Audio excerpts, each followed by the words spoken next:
Paz do Senhor, amém? Eu tenho sentido muito no meu coração de falar, de contar uma experiência que eu tive com o Senhor. Eu morava em Rio das Ostras com meus 3 filhos pequenos e passando muita dificuldade, embora morasse muito bem, tivesse uma aparência de prosperidade, mas eu sei o que eu estava passando dentro da minha casa. Recém-convertida, uma vez nesse dia eu fui para um culto com R$10. E chegou lá, comecei a sentir aquela coisa no meu coração, eu nem entendia muito bem isso, mas eu sentia assim, que Deus estava falando para eu dar os R$10. E eu falei, meu Deus, mas como é que eu vou dar os únicos R$10 que eu tenho? Como é que eu vou fazer isso? E aí, quando a moça passou recolhendo as ofertas, eu falei, ainda fui barganhar com Deus, que eu falei para ela, você tem R$5 para me devolver? Ela falou assim, tudo bem, eu devolvo. Eu sei, amados, que quando eu voltei para casa, tinha um recado da minha mãe, que era para eu ligar com urgência para o Rio, que eu tinha um dinheiro para receber no Rio. Aí eu pedi licença à vizinha, desculpa, pedi ela para ligar para minha mãe. Aí liguei, minha mãe falou, olha, ligaram aqui para casa, dizendo que você tem um dinheiro para receber, um dinheirinho grande no Rio. Isso era 1995. E aí eu falei, mãe, mas dinheiro? Ela falou assim, eu acho que é de algum trabalho, algum fundo de garantia. Eu falei, não é, porque todos os meus trabalhos no Rio eu recebi tudo. Ela falou assim, olha, a moça chama Mirtz. Por coincidência, não é um nome muito comum e eu tenho uma amiga que chama Mirtz e que eu não tinha muito contato.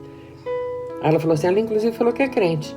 Eu falei assim, mãe, dia 1º de abril, um dinheiro para eu receber e ela ainda falando que é crente, ela deve no mínimo ter sabido que eu me converti e está querendo tirar onda comigo, né? Fazer uma pegadinha comigo. A mãe falou assim, não, minha filha, mas ela falou sério, liga para lá. Aí eu peguei, no dia seguinte, fui ao orelhão para ligar. Aí quando a pessoa me atendeu, falou que na época que eu comprei o telefone em Rio das Ostras, eu comprei no meu nome. E foi na época que a Teleste foi vendida, então eles estavam resgatando as ações, né?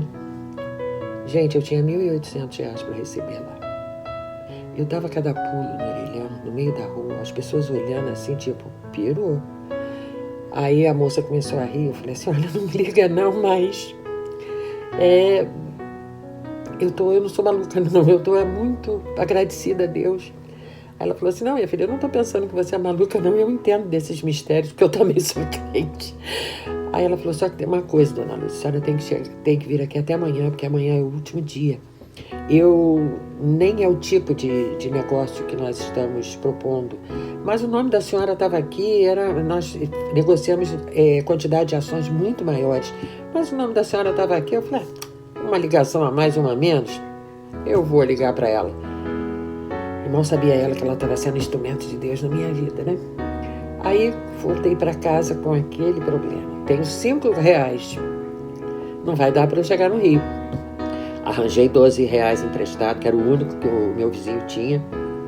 E no dia seguinte fui para o Rio pensando, bom, eu vou chegar no Rio. Se eu receber em dinheiro, tudo bem. Se eu receber em cheque, eu vou até Niterói, pego um dinheiro com a minha sobrinha, volto para Rio das Ostras e quando o cheque compensar, eu pago a ela. E olha, amados, foi uma experiência assim, que até hoje eu me emociono, porque eu sei a importância que foi aquele dinheiro para mim, naquela época, naquele tempo. E por que eu senti no meu coração de falar sobre isso? Eu sei que nós estamos vivendo tempos de crise, em tempos de dificuldades, né? A palavra crise tem um significado muito importante, porque ela significa provado pelo fogo, purificado pelo fogo. Eu sei que para muitos a palavra crise tem um sentido ruim, mas para Deus pode ser a oportunidade de te levantar, porque mais importante do que a crise é a oportunidade que nós temos de nos posicionar diante dela como cristãos. Aqueles que vivem pela fé vivem independente do que está acontecendo no mundo, gente. Eu não vivo pelo que vejo, eu vivo pelo que eu creio. A palavra diz que o justo viverá pela fé. E nesse momento nós precisamos colocar nossa fé em prática. E isso não se resume em palavras positivas ou em pensamentos positivos, atitudes positivas. Atitude é quando nós falamos de oferta, de dízimo, nós falamos de princípios que são vividos pela fé. A fé não trabalha na nossa mente nos fazendo falar de coisas positivas. A fé traz em si frutos, ações, e nós precisamos de entender que se você vive pela fé, você tem que ter ações que condigam com a sua fé. Talvez você esteja com uma semente na mão pensando, se eu der, como é que vai ser ao longo dessa semana? Como era o meu pensamento ali naquele momento, naquele culto, né? Mas na fé nós podemos ter certeza que temos uma semente tão poderosa que se nós colocarmos nas mãos de Deus, Ele vai mudar aquela situação. Porque tudo aquilo que para você é pouco, nas mãos de Deus, pode ser a oportunidade dele fazer um milagre. Deus é craque em trabalhar com a escassez, né? Em fazer milagre com a escassez.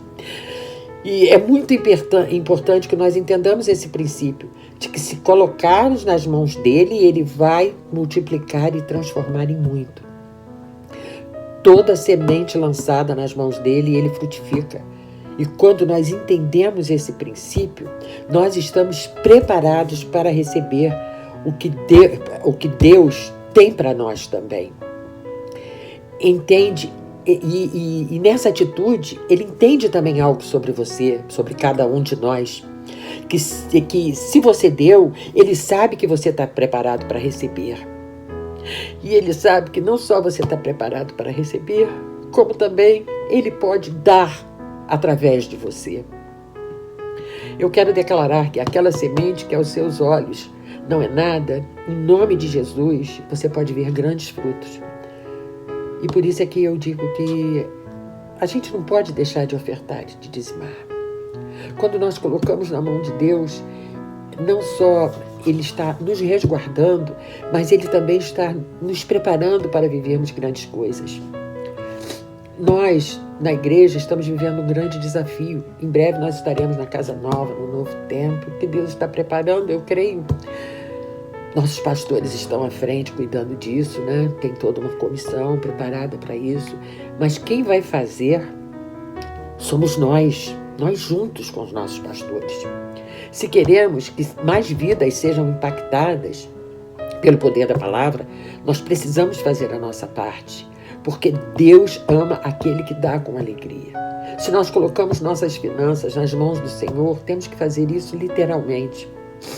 Precisamos entender e agasalhar em nossos corações o final da trajetória, porque se nós conseguirmos enxergar lá no final, isso vai alavancar em nós a atitude hoje de dar, de participar. Nossas igrejas, eu não estou falando só da minha, as nossas igrejas, de uma maneira geral, estão passando por muitos problemas e nós sabemos que os momentos são difíceis. Muitos estão desempregados e eu não estou aqui falando para você tirar o alimento da boca do seu filho para estar fazendo qualquer coisa que você acha extravagante, não.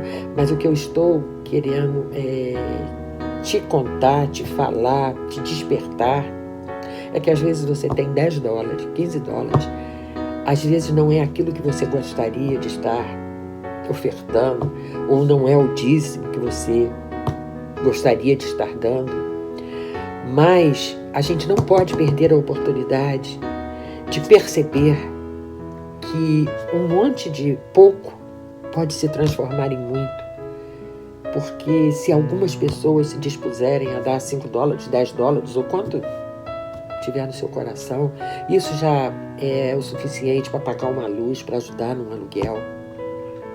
E nós não podemos deixar de estar com os nossos corações dispostos para o dar, porque a própria palavra diz: dai e dá-ser-vos-á, boa medida, recalcada, sacudida.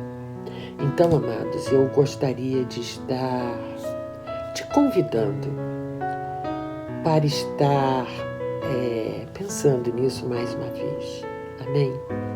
E continue te desejando uma boa semana.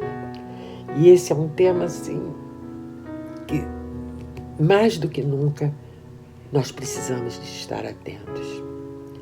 Estar confiantes em Deus, enquanto tantos estão perdendo os empregos, tantos estão perdendo a fonte de renda.